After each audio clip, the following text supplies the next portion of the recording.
Hello everyone, आप सबका स्वागत है। आरआरबी ग्रुप डी 2019 का मैथ्स का सॉल्यूशन कर रहे हैं।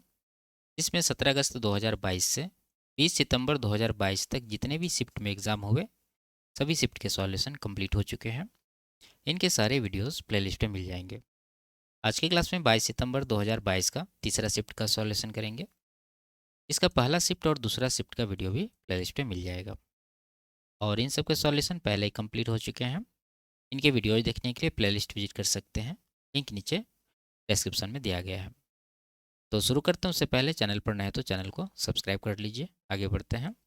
पहला सवाल है, एक कक्षा में आरंभ में लड़कों की संख्या, ठीक है, और लड़कियों की संख्या समान थी। 8 लड़कियां रिंग टेनिस खेलने चली गई, जिससे कक्षा में लड़कों की संख्या लड़कियों की संख्या से दोगुनी हो गई। आरंभ में लड़कियों और लड़कों की कुल संख्या कितनी थी? ठीक है, देखिए ये कह रहा है कि आरंभ में जो है लड़कों की संख्या लड़कियों की संख्या के समान थी। अगर ये दोनों बराबर संख्या में थे तो इनके क्या अनुपात होंगे? 1:1। लिखते हैं लड़के बॉयज़ और लड़कियां गर्ल्स। इनके जो प्रारंभिक रेशियो हैं वो क्या है? 1:1। अब क्या हुआ है? 8 लड़कियां चली गई रिंग टेनिस खेलने, जिसके वजह से कक्षा में लड़कों की संख्या लड़कियों की संख्या से दोगुनी हो गई। यानी अब जो है, अगर लड़कियां 1 यूनिट है तो लड़के कितने होंगे? इसका 2 गुना 2 यूनिट। ठीक है, अब चेंज किस में आया है? लड़कियों की संख्या में, क्योंकि केवल 8 लड़कियां जो है रिंग टेनिस खेलने चली गई। तो लड़के तो बराबर होना चाहिए क्योंकि लड़के नहीं गए हैं। अगर रेशियो में आप देखिएगा तो यहाँ पर 1 है, यहाँ पर 2 है, बराबर नहीं है। बराबर करना होगा तो ऊपर वाला को अगर हम लोग 2 से गुना कर दें तो ये बन जाएगा 2 1 का 2 और यहाँ भी 2 1 का 2, यानी 2:2 बन जाएगा। अब आप देख सकते हैं लड़के दोनों कंडीशन में इक्वल हैं। लड़कियां पहले 2 यूनिट, अब 1 यूनिट, यानी 1 यूनिट घट गई है। जबकि एक्चुअल में लड़कियां कितनी घटी है? 8 लड़कियां। ये गई है टेनिस खेलने के लिए, तो ये 1 यूनिट 8 लड़कियों के बराबर होगा। हमसे पूछा जा रहा है आरंभ में लड़कियों और लड़कों की कुल संख्या। अब देखिए आरंभ का रेशियो क्या था? ये वाला रेशियो आपको देखना है, 2:2। तो दोनों का टोटल निकालना है तो 2 2 4 हो गया, तो 4 यूनिट का वैल्यू हम निकाल देंगे। 1 का 8 तो 4 का कितना? 32। यही इस सवाल का आंसर भी होगा। ऑप्शन नंबर 1 में सही आंसर। आगे, त्रिभुज एबीसी में पी क्यू और आर क्रमशः इनकी भुजाओं बी सी सी ए और ए बी के मध्य बिंदु हैं। यदि त्रिभुज पी क्यू आर का क्षेत्रफल 6 सेंटीमीटर स्क्वायर है तो त्रिभुज ए बी सी का क्षेत्रफल क्या होगा? देखिए समझिए इसको, एक ट्राइंगल बनाते हैं इस तरह से। इसका नाम क्या है? इसका नाम है ए बी और सी। अब ये कह रहा है कि इनके जो भुजाएं हैं बी सी सी ए और ए बी, इनके मध्य बिंदु है पी क्यू आर। यानी बी सी का मध्य बिंदु क्या है? पी है। तो बी सी का मध्य बिंदु यहाँ होगा, इसका नाम पी है। उसी तरह सी ए का क्यू है, सी ए यहाँ पर होंगे क्यू, और ए बी का आर, यहाँ बीच में होंगे आर। इनके मध्य बिंदु को मिलाने से जो ट्रायंगल बन रहा है उसका नाम है पी क्यू आर और इसका एरिया दे रखा है 6 सेंटीमीटर। तो इसको मिला के आप देख लीजिए इस तरह से एक ट्रायंगल का निर्माण होगा पी क्यू आर और इसका एरिया दे रखा है 6 सेंटीमीटर स्क्वायर। तो पूछ रहा है बड़ा वाला ट्रायंगल ए बी सी का एरिया क्या होगा? तो इसमें कंडीशन क्या होता है आप जानते भी होंगे। इसमें जो है ये जो ट्रायंगल बना है पी क्यू आर, इसका जो एरिया होता है वो बड़ा वाला ट्राइंगल का 1/4 होता है, यानी 1/4 होगा ट्राइंगल ए बी सी का एरिया। ठीक है, तो आप सीधा सीधा देख सकते हैं बड़ा वाला का अगर ये 1/4 6 है तो बड़ा वाला का कितना होगा? इसका 4 गुना, यानी 24 सेंटीमीटर स्क्वायर इसका आंसर होगा। आगे, समीकरण ये है, इसके मूलों का योग क्या होगा? पहले इसको स्टैंडर्ड फॉर्म में तोड़िए। आप जानते हैं कि द्विघात समीकरण किस रूप में होते हैं? A x square plus b x plus c बराबर 0। तो वही चीज़ आपको यहाँ पर करना है। एक्स स्क्वायर पहले आएगा, उसके बाद एक्स वाला टर्म यहाँ देखिए इस तरफ है, इसको इस तरफ लाएंगे तो माइनस में 4 ए एक्स होगा और ये 3 a² लास्ट में चला जाएगा बराबर 0। ये आपका इक्वेशन हो गया। अब इसमें चाहिए क्या? मूलों का योगफल, यानी अल्फा प्लस बीटा क्या होता है? माइनस का बी बट्टा ए। माइनस का बी क्या होगा? एक्स का गुणांक जो कि है 4a, और इसमें माइनस लगा है पहले से, तो ये कुल मिला के प्लस में आ जाएगा 4a बटा ए क्या होता है? एक्स स्क्वायर का गुणांक जो कि 1 है, तो 1 नीचे आ गया। तो कुल मिला के अल्फा प्लस बीटा क्या आ जाएगा? 4a। ऑप्शन नंबर 1 इसका करेक्ट आंसर होगा। आगे, इसका मान याद करना है। ठीक है, तो ये देखिए रूट के अंदर है, ये क्या है 2116 पर 2 जीरो, तो 2 जीरो का तो 1 जीरो आएगा बाहर, और 2116 आप जानते हैं 46 का स्क्वायर होता है। ठीक है, जैसे 45 का स्क्वायर ईजी है याद रखना 2025, तो 2025 से जस्ट बड़ी ये है जो कि है 46 का स्क्वायर। आपको कम से कम 1 से 50 तक स्क्वायर याद होनी चाहिए सवाल को जल्दी सॉल्व करने के लिए। ठीक है, तो ये 46 आएगा और जीरो तो आया ही, प्लस 400 का वर्गमूल 20 आ जाएगा, और नीचे क्या है, यह है नीचे 48,000। तो ये रूट के अंदर ऊपर जोड़ने के बाद ये 480 बनेगा, और नीचे है 48,000। एक जीरो तो कट गया, सीधा सीधा 48 से इसको कटा दीजिए 100 बार में, ऊपर एक, 1/100 का वर्गमूल कितना होगा 1/10।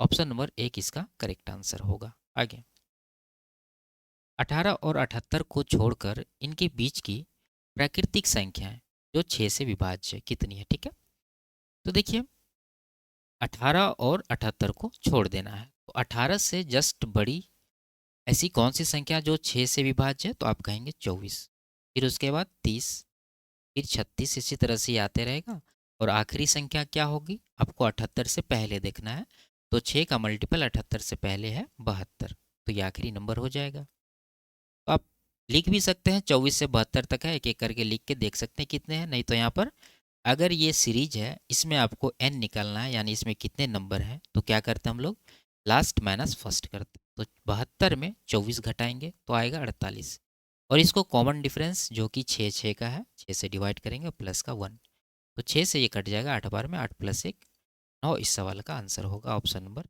1 सही है। आगे एक निश्चित राशि को 12% की वार्षिक साधारण ब्याज दर से निवेश करने पर 5 वर्षों के बाद 19,200 का ब्याज प्राप्त होता है। निवेश की गई राशि ज्ञात कीजिए।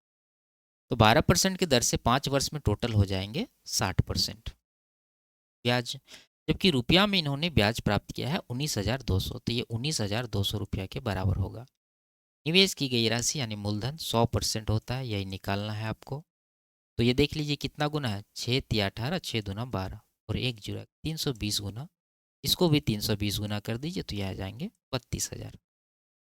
कौन सा ऑप्शन है, ऑप्शन नंबर 3 इसका सही आंसर है। आगे निम्न बंटन की माध्यिका ज्ञात कीजिए। ठीक है, तो देखिए सबसे पहले आपको क्या निकालना होगा, कम्युलेटिव फ्रीक्वेंसी। तो उसके लिए आप यहाँ से लिखना शुरू करेंगे, ये 5, फिर 5 में 7 जोड़ेंगे 12, 12 × 4 = 16, 16 × 8 = 24, 24 + 2 = 26। ठीक है, तो 26 आया लास्ट में। तो अगर हम n/2 निकालें तो कितना होगा, इसी 26 को 2 से डिवाइड करेंगे, ये कटने के बाद कितना आएगा 13। अब आपको देखना है कि ये कम्युलेटिव फ्रीक्वेंसी में 13 या फिर 13 से जस्ट बड़ी कहाँ पर है, तो आप कहेंगे यहाँ 12, यहाँ 16 है, तो ये है 16, 13 से जस्ट बड़ी, तो ये वर्ग में आपको देखना है माध्यिका। तो इसमें x का वैल्यू क्या है 3 है, इसका माध्यिका होगा, क्योंकि इस तरह से जब डेटा रहता है तो डायरेक्ट आप माध्यिका लगाते हैं। अगर ये वर्ग अंतराल में दिया रहता है ग्रुपिंग करके, तब जाके वो अलग तरीके से फॉर्मूले से निकलते हैं। आगे यदि L समांतर M समांतर N और पी क्यू रेखाएं एल एम और एन की तिर्यक रेखाएं हैं, पी द्वारा एल एम और एन को क्रमशः ए बी और सी बिंदुओं पर प्रतिच्छेदित किया जाता है, जबकि क्यू द्वारा एल एम एन रेखाओं को क्रमशः डी ई और एफ बिंदुओं पर प्रतिच्छेदित किया जाता है। यदि ए बी बराबर डी ई है तो निम्नलिखित में से कौन सा विकल्प सही है। ठीक है, तो पहले आप डायग्राम बनाइए फिर समझते हैं चीज़ों को। 3 रेखाएं हैं एल एम और एन, और ये तीनों समांतर हैं। तो इस तरह से पहली रेखा, ये दूसरी रेखा, और ये तीसरी रेखा। इसका नाम है एल, इसका नाम है एम, और इसका नाम है एन। ये तीनों क्या हैं, एक दूसरे के पैरेलल है, और इनके बीच की दूरी फिक्स नहीं है। हो सकता है इन दोनों के बीच कम हो, इन दोनों के बीच ज़्यादा हो, बराबर नहीं है, ऐसा सवाल में नहीं। अब ये दो रेखाएं हैं पी और क्यू, जो कि इन दोनों की तिर्यक रेखाएं हैं, तो इस तरह से खींच सकते हैं आप।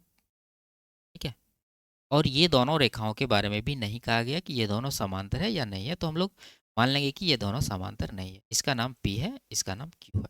ठीक है, और ये कह रहा है कि P द्वारा L M N को किस बिंदु पर प्रतिच्छेदित किया जाता है, A B C।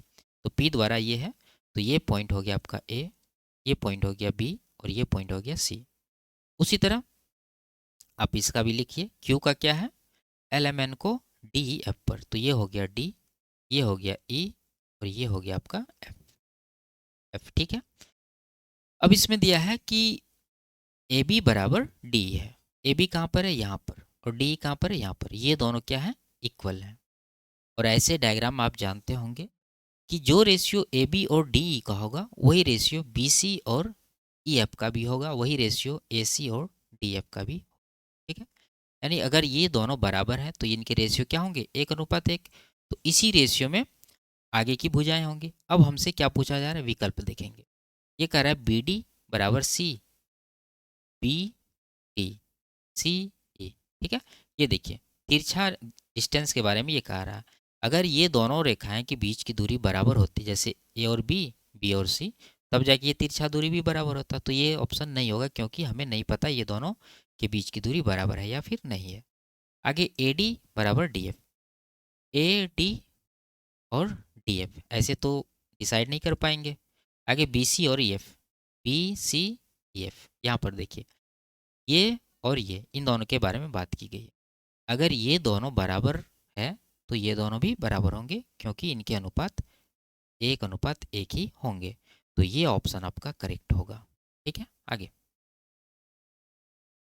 एक गोले और घन का पृष्ठीय क्षेत्रफल समान है। गोले तथा घन के आयतन का अनुपात क्या है। ठीक है, देखिए गोले तथा घन के आयतन का अनुपात निकालने से पहले आपको गोले की त्रिज्या और घन की भुजा निकालना होगा। वो कहाँ से निकलेगा, यहाँ से। ये कह रहा है दोनों का जो पृष्ठीय क्षेत्रफल है वो समान है, समान कर देंगे। तो गोले का टोटल सरफेस एरिया क्या होता है, 4πr², और घन का टोटल सरफेस एरिया 6a²। ये दोनों इक्वल है तो इक्वल कर दिए। ठीक है, अब यहाँ से r और a की रेशियो निकाल लेंगे। ये कटने वाला है, कटा देंगे 2 से 3 बार में, 2 से 2 बार में। यहाँ से r² रहेगा और इधर से आएगा a², बराबर क्या होगा, यहाँ पर 3 पहले से है, यहाँ से 2π आएगा इस तरफ, स्क्वायर हटेगा तो रूट आएगा इस, तो ये r अनुपात a क्या हो जाएगा, √3, और नीचे √2π। आप यहाँ से रूट हटा सकते हैं, जैसे नीचे रूट के अंदर 2π है और ऊपर √3 है, तो √2 से अगर ऊपर नीचे गुना कर दें तो ये बन जाएगा आपका √6, और नीचे बन जाएगा क्या, 2√π। ठीक है, ये अनुपात आया। अब हमें निकालना है आयतन का अनुपात। गोला का आयतन होता है 4/3πr³। r कितना है, √6, इसका क्यूब करेंगे तो 6√6 आएगा। और घन का आयतन क्या होता है, भुजा का क्यूब, भुजा है 2√π, इसका क्यूब अगर करें तो 2 का क्यूब तो 8 हो जाएगा, उसके बाद √π का क्यूब होगा π√π। अब कटा लीजिए, ये 3 से कट रहा है 2 बार में, 4 दूना 8 कट जाएगा, ये 8 को काट देंगे। ठीक है, उसके बाद यहाँ पर पाई पाई भी कट जाएगा, यहाँ बच गया √6 और यहाँ बच गया √π। यह इसका रेशियो होगा, ऑप्शन नंबर 2 में दिया गया है। आगे, उस वस्तु का विक्रय मूल्य ज्ञात करें जिसका अंकित मूल्य 4500 रुपया है और इस पर 4.2% की छूट दी जा रही है। ठीक है, सिंपल सा आप क्या करिए, इस पर ये डिस्काउंट की राशि निकाल के घटा दीजिए। 4.2% इसका अगर निकालें तो 4500 का 4% निकालना आसान है, 180 इसमें माइनस करेंगे तो ये आएगा कितना, 4320। तो 4320 से थोड़ा सा कम आंसर होगा, क्योंकि 0.2% निकालना भी बाकी है। तो इससे थोड़ा सा कम कहाँ पर आंसर है, ये देखिए 4311, ये इसका करेक्ट आंसर होगा, क्योंकि इससे कम ये बहुत ज़्यादा कम है और ये भी 4213 के करीब है, तो ये इसका आंसर नहीं हो सकता। आगे, यदि 15 अंकों वाली संख्या ये है 9 से विभाज्य तो a का मान ज्ञात कीजिए। अब जानते हैं कि 9 से विभाज्यता का नियम क्या होता है, अंकों का योगफल 9 से कटनी चाहिए या फिर इनका डिजिटल सम 0 होना चाहिए। तो देख लीजिए, जहाँ जहाँ 9 बन रहा है आप हटा दीजिए, जैसे यहाँ 4 5 9 हटा देंगे, 4 3 7 2 9, ये तीनों को हटा देंगे। उसके बाद 6 5 11 7 18, 9 का मल्टीपल हुआ, हटा देंगे। 8 9 17, एक यहाँ पर था 18, ये भी हटा देंगे। 7 3 10 4 14, यानी इन तीनों अंकों का योगफल 14 हो रहा है। अगर इसको 9 का मल्टीपल बनाना है तो इसमें आप 4 लगा देंगे, तो 14 4 18 हो गया, 9 का मल्टीपल है। तो ये 4 कहाँ से आएगा, ये a का वैल्यू आपको 4 लेना होगा। तो 4 देखिए ऑप्शन नंबर 2 में दिया है, ये इसका करेक्ट आंसर है। आगे, दिए गए व्यंजक को सरल करना है। तो ये देखिए 140 गुना 140, अगर ये a मान लें तो ये बन गया आपका ए स्क्वायर। 150 को अगर b मान लें तो ये बन गया बी स्क्वायर। और 3 से 450 को अगर डिवाइड कर दें तो ये बन गया 150। और ये 280 को आप लिख सकते हैं 2 गुना 140, और ये गुना 150 है। ये ए स्क्वायर, ये बी स्क्वायर, इसको अगर गौर से देखें तो ये 2ab बन गया। क्या बन गया? 2ab। तो ऊपर वालों को हम लोग लिख सकते हैं a प्लस बी का होल स्क्वायर, यानी 140 प्लस 150 का होल स्क्वायर, दोनों को जोड़ के कितना होगा? 290 का स्क्वायर। और नीचे 290 पहले से है, तो एक 290 कट जाएगा, तो इसका आंसर क्या बनेगा? 290। ऑप्शन नंबर 3 में दिया गया है। आगे, एक पिता और उसके पुत्र की आयु का योग 80 वर्ष है। यदि पुत्र की आयु 2 गुनी कर दी जाती है तो वह पिता की आयु से 10 वर्ष अधिक हो जाएगी। पुत्र की वर्तमान आयु ज्ञात कीजिए। ठीक है, तो मान लेंगे पुत्र की आयु वर्तमान में x है और पिता की वर्तमान आयु क्या है? y है। तो ये दोनों का योगफल कितना है? 80 साल। तो लिखेंगे x प्लस वाई बराबर 80 साल। अगर ये पुत्र की आयु को 2 गुनी कर देता है तो वो पिता से 10 वर्ष अधिक हो जाता है, यानी x को 2x कर देंगे तो ये अधिक होगा पिता से, यानी y से। कितना अधिक होगा? 10 वर्ष। तो दोनों का डिफरेंस 10 के बराबर कर देंगे। यहाँ से हमें क्या निकालना है? ये x का वैल्यू निकालना है, क्योंकि ये पुत्र की वर्तमान आयु पूछ रहा है। अगर दोनों इक्वेशन को जोड़ दें तो y कट जाएगा। ये 2 एक 3x, यहाँ पर 80 10 90, तो 3 से कट जाएगा। 30 बार में x का क्या आ गया? 30। 30 वर्ष इस सवाल का करेक्ट आंसर होगा। आगे, k का वह धनात्मक मान ज्ञात कीजिए जिसके लिए समीकरण ये और ये दोनों के मूल वास्तविक है। देखिए, अगर मूल वास्तविक होंगे तो इसका डिस्क्रिमिनेंट क्या होना चाहिए? 0 होना चाहिए, या फिर डिस्क्रिमिनेंट 0 से बड़ा होना चाहिए। यानी कहने का मतलब ये है कि इसका d जो है वो 0 से छोटा नहीं होना चाहिए। ये कंडीशन होने पर मूल क्या हो जाते हैं? काल्पनिक हो जाते हैं। आपको ये दोनों कंडीशन यहाँ पर अप्लाई करना है। अगर पहला इक्वेशन को हम लोग 0 के बराबर कर दें, इसका d निकाल के, तो क्या होगा? d निकालने का क्या फॉर्मूला होता है? B square minus 4ac। तो b क्या है? x का गुणांक, जो कि k है। तो k स्क्वायर माइनस 4 इंटू ए क्या है? 1 है। और c क्या है? 64 बराबर 0 कर देंगे। तो यहाँ से k स्क्वायर बराबर क्या होगा? 64 चौके 256, उधर जाएगा प्लस में, तो k बराबर हो जाएगा इसका वर्गमूल 16। ठीक है, तो 16 आना ही चाहिए। ऑप्शन नंबर 4 में दिया गया है। आपको दूसरा इक्वेशन चेक करना जरूरी नहीं है, आप चेक भी कर सकते हैं। ठीक है, तो 16 ही इसका करेक्ट आंसर होगा। आगे, एक व्यक्ति अपनी आय का 84% खर्च करता है और शेष राशि बचाता है। यह यदि वह प्रति माह 8,000 बचाता है तो उसकी मासिक आय ज्ञात कीजिए। देखिए, 84% अगर आप खर्च करते हैं तो 16% आप बचाते हैं, क्योंकि आपका आय कितना होगा? 100%। जिसमें 84 खर्च हुआ तो 16 बचत हुआ। जबकि ये बचाता है कितना एक्चुअल में? 8,000। तो ये 16% 8,000 के बराबर होंगे। मासिक आय 100% आपको निकालना है। 16 पंची 80, तो इसका भी 5 गुना करेंगे तो ये हो जाएगा 500, उस पर 2 जीरो आएगा तो 50,000 इसका टोटल इनकम होगा। ऑप्शन नंबर 3 इसका करेक्ट आंसर है। आगे, 18 कटहलों का माध्य भार 7.2 kg है।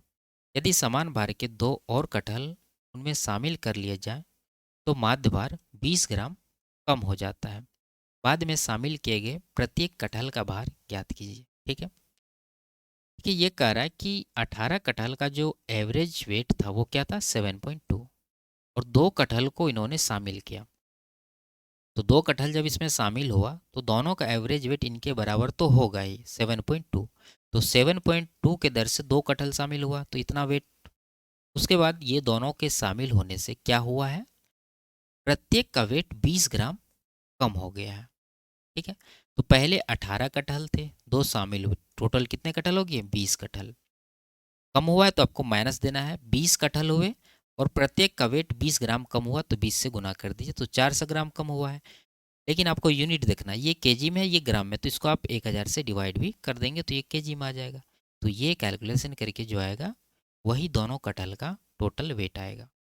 तो ये 2 जीरो काट देंगे, 2 दूना 4 को 10 से डिवाइड करेंगे 0.4, ये 72 दूना 144, यानी 14.4, उसमें 0.4 माइनस करेंगे तो 14 केजी टोटल वेट आया। लेकिन प्रत्येक कटहल का भार याद करना, तो इसको 2 से डिवाइड कर देंगे तो 7 केजी प्रत्येक कटहल आ जाएंगे, क्योंकि ये कह रहा है समान भार के 2 कटहल शामिल हुए हैं। तो 7 केजी ऑप्शन नंबर 4 में दिया गया है। आगे, एक जैसी 63 वस्तुओं का क्रय मूल्य उन्हीं 54 वस्तुओं के कुल विक्रय मूल्य के बराबर है, लाभ या हानि प्रतिशत ज्ञात कीजिए। सिंपल सा है, यहाँ से सीपी और एसपी का क्या रेशियो होगा, विक्रय मूल्य के साथ 54 वस्तु है तो ये क्रय मूल्य में चला जाएगा, और क्रय मूल्य के साथ 63 वस्तु है ये विक्रय मूल्य में चला जाएगा। 9 से 7 बार में, 9 से 6 बार में, यानी 6 का सामान आप 7 में बेच रहे हैं, 1 का प्रॉफिट ले रहे हैं 6 के ऊपर, तो 1/6 कितना होता है, 16 सही 2/3%। तो प्रॉफिट है, तो प्रॉफिट वाला इसका आंसर होगा ऑप्शन नंबर 2। आगे, यदि ये है तो x का मान याद करना है। तो इसमें आप जानते हैं कि बीच वाले का गुणनफल बाहर वाले के गुणनफल के बराबर होता है, तो यहाँ x गुना एक्स स्क्वायर हो जाएगा, और इस तरफ क्या होगा 2.5 गुना 4.9। तो इन दोनों को गुना करेंगे तो दशमलव आप किन्हीं एक में दे दीजिए, इसका दशमलव इसमें देंगे तो ये बन जाएगा 0.25, और ये हो जाएगा 49। स्क्वायर हटाएंगे इधर रूट आएगा, तो रूट अंडर ये हो गया। आप लिख भी सकते हैं, नहीं तो डायरेक्ट इसका वर्गमूल आप ले सकते थे। अगर इसका वर्गमूल लेंगे तो इसका 0.5 आएगा, इसका 7 आएगा, 7×5 = 35, यानी 3.5 इसका आंसर बनेगा ऑप्शन नंबर 3। आगे, एक गोले का वक्र पृष्ठीय क्षेत्रफल ये है, गोले का आयतन याद कीजिए।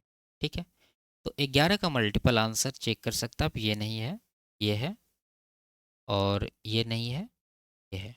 2 ऑप्शन है तो आपको निकालना होगा। देखिए, गोले का जो वक्र पृष्ठीय क्षेत्रफल होता है वो क्या होता है 4πr²।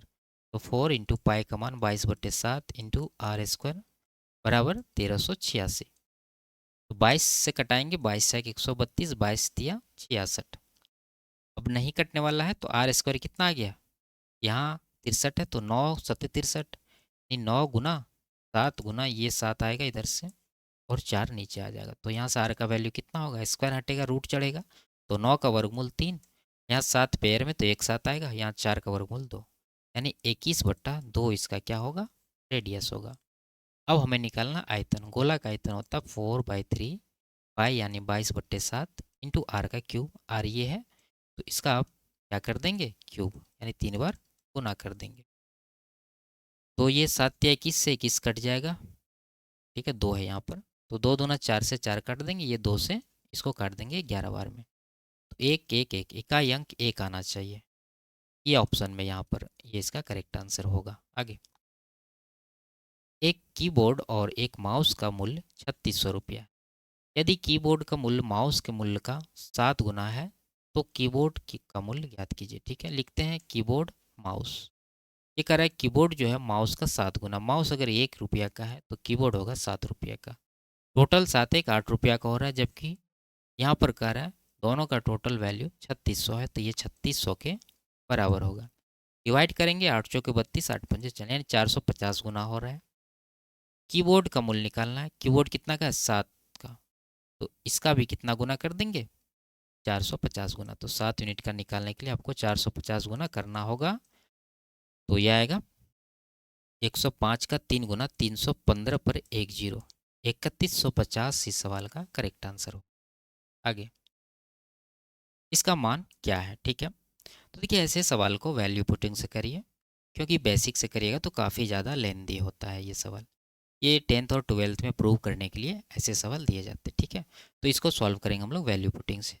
तो यहाँ पर आपको ध्यान देना है कि वैल्यू इसमें कौन सा रखा जाए, तो सीधा सीधा आप 0 90 छोड़ के थीटा का मान आप रख लीजिए 45 डिग्री।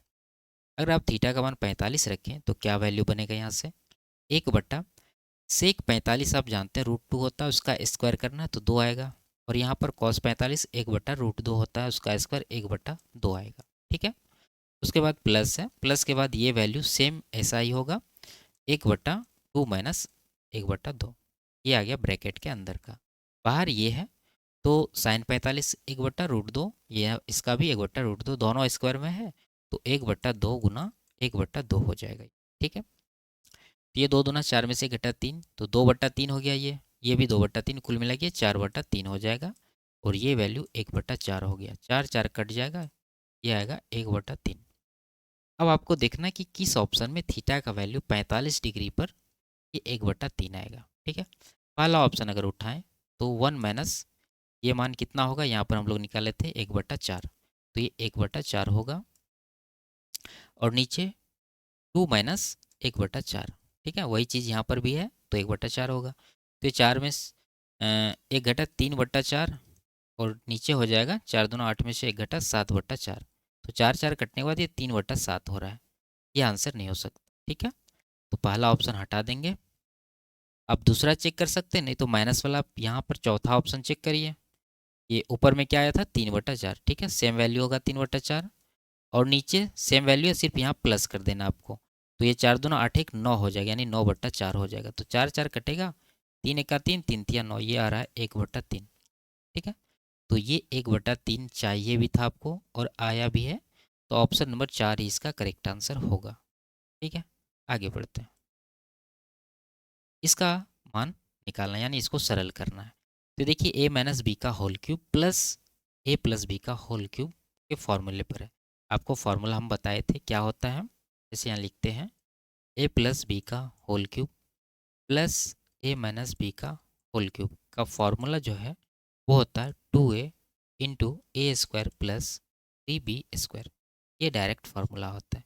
अगर यहाँ आपको माइनस दे दे बीच में, ठीक है, यहाँ पर, तब जाके इसका वैल्यू क्या होता है, यानी इसका फॉर्मूला क्या बन जाता है, ये जहाँ जहाँ ए है वहाँ बी हो जाता है और जहाँ बी है ए हो जाता है। जैसे ये हो जाएगा 2b और ये b का स्क्वायर प्लस 3a²। ये चीज़ लगाना है जब यहाँ पर आपको माइनस दिखे। ठीक है, तो हमें क्या लगाना, अभी प्लस है बीच में, तो ये वाला फॉर्मूला आपको लगाना है। इसमें ए है 7x, तो 2 से गुना करेंगे तो 14x होगा। ब्रैकेट के अंदर a², ए है 7x, उसका स्क्वायर 49x² प्लस 3b²। तो b क्या है 1 है और 1 का स्क्वायर 1 गुना 3, तो 3 ही आएगा। तो 14 गुना 49 करना है और ये प्लस में आएगा, तो ये माइनस वाला तो हटा दीजिए। दो ऑप्शन है, अगर यहाँ गुना करें तो 14 या 42x, ये प्लस में आना चाहिए, यहाँ है केवल प्लस में, ये माइनस में, इसको हटा देंगे। ऑप्शन नंबर 2 आपका सही होगा। आगे इसका मान ज्ञात करना है, तो सिंपल सा इसमें जोड़ घटाव है, जोड़ना ये सबको जोड़ लीजिए, आपका आंसर आ जाएगा। ठीक है, आगे यदि ब्याज अर्धवार्षिक रूप से चक्रवृद्धि होता है तो 80,000 की राशि पर 12% की वार्षिक दर से एक वर्ष में प्राप्त होने वाला मिश्रधन ज्ञात कीजिए। ठीक है, देखिए मूलधन आपका है 80,000, मिश्रधन निकालना, तो ब्याज अगर जोड़ दें तो मिश्रधन निकल जाएगा।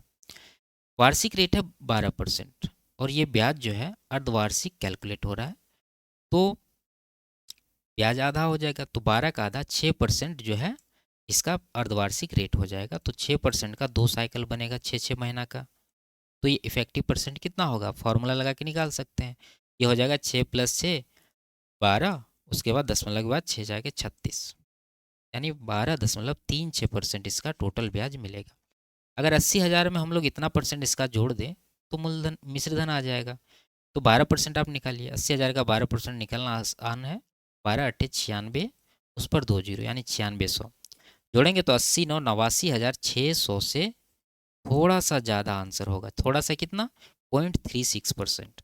तो इसके आसपास कहाँ पर है, ऑप्शन नंबर 4 है, देखिए 89,888, ये इसका करेक्ट आंसर होगा। आगे ए और बी एक कार्य को 20 दिनों में पूरा कर सकते हैं, बी और सी उसी कार्य को 12 दिनों में पूरा कर सकते हैं, जबकि सी और ए इसे 15 दिनों में पूरा कर सकते हैं। ए बी और सी मिलकर उसी कार्य को कितने दिनों में पूरा कर सकते हैं। साधारण सा सवाल है, लिखते हैं ए प्लस बी इसको 12 दिन में, 12 नहीं 20 दिन में करते हैं। ठीक है, बी और सी इसको 12 दिन में करते हैं, यानी बी प्लस सी जो है 12 दिन में करते हैं और सी प्लस ए 15 दिन में। तो टोटल वर्क इन तीनों का एलसीएम कितना हो जाएगा 60। 20 दिया 60, 12 पंचे 60 और यहाँ पर 15 चौके 60। अगर आपको ए प्लस बी प्लस सी निकालना होता है तो क्या करते हैं हम लोग, सभी के एफिशिएंसी को जोड़ के 2 से डिवाइड करते हैं। तो 3 5 8 4 12, 12 को 2 से डिवाइड करेंगे तो 6 यूनिट आएगा तीनों का टोटल एफिशिएंसी। ये कैसे होता है आपको हम पहले कई बार बताएं। इसको अगर आप जोड़िएगा तो 2 बार ए बी सी आएगा, इधर जोड़ेंगे तो 12 आएगा, तो 2 इधर से जाके डिवाइड होगा तो वही 6 यहाँ पर आया है। अब ये तीनों साथ में काम करेगा तो कितना टाइम लगेगा ये पूछ रहा है, तो टोटल वर्क 60 था, तीनों का एफिशिएंसी 6 है तो 6 से डिवाइड कर दीजिए, तो 10 दिन इसका टाइम आएगा। ऑप्शन नंबर 2 में दिया गया है। आगे, इस ग्राफ का अध्ययन करना और सवाल में ये कह रहा है वर्ष 2017 में सभी दुकानों से फिलिप्स बल्ब की औसत बिक्री मात्रा कितनी है। ठीक है, इस वर्ष का देखना है 2017 का। 2017 यहाँ देखिए ब्लू वाला है, तो इसका औसत निकालना है। तो देख लीजिए यहाँ पर 80 है, यहाँ 75 है, यहाँ 95, यहाँ 85, यहाँ 75 है। एवरेज निकालना तो जोड़ना पड़ेगा, तो जोड़ेंगे कैसे? देखिए ये 75, यहाँ 85, इसका 5 इसमें दे देंगे। ठीक है, तो ये 80 बन गया, ये भी 80, और यहाँ से 5 यहाँ दे दीजिए, तो ये बन गया 80 और ये बन गया 90। अब जोड़िए 80 80 80 80, 4 बार 80 हुआ तो 8 चौके 32, 320, और यहाँ से 90, तो 320 प्लस 90 ये हो जाएगा 410। और टोटल 5 तरह का है, तो 5 से इसको डिवाइड कर देंगे, 5 छट्टे 40, 5 दूना 82 आया। और ये डेटा हज़ार में है तो 3 बार यहाँ जीरो लगा दें, तो 82,000 इसका आंसर हो जाएगा। Option number 4। आगे, इस ग्राफ के आधार पर सवाल कर रहा है कि कॉलेज डी और ई में पढ़ने वाली लड़कियों की कुल संख्या कॉलेज ए बी और सी में पढ़ने वाली लड़कियों की कुल संख्या का कितने प्रतिशत है। तो डी और ई का निकालना है। डी देखिए यहाँ पर है, ई यहाँ पर है। लड़कियाँ ये है ब्लू वाले, दोनों को जोड़िए 3,000, यहाँ 3,250, जोड़ के 3 दिन 6,250 हो रहा है। तो 6,250 का परसेंटेज निकालना है किसके ऊपर? ए बी सी में पढ़ने वाली लड़कियों के ऊपर। तो ए बी सी तीनों को जोड़िए, लड़कियां कितनी हैं? ये हो गया 2,000, 2 3 5,000, इधर 2,500, तो ये हो गया 7,500 गुना 100% करके सीधा सीधा निकाल लीजिए। कटाएंगे 2 जीरो कट जाएगा, 25 से 3 बार में कटेगा, 25 से 250 बार में। 3 से डिवाइड करेंगे, 3 अट्ठे 24, 3 तिया 9 83.33% इसका आंसर होगा। ऑप्शन नंबर 3 सही है। आगे, तो ये लास्ट सवाल था। वीडियो आपको कैसी लगी कमेंट में ज़रूर बताइए। अच्छी लगी तो वीडियो को लाइक, शेयर और चैनल को सब्सक्राइब कर लीजिए। फिर मिलते हैं अगली क्लास में, तब तक के लिए बाय बाय, टेक केयर।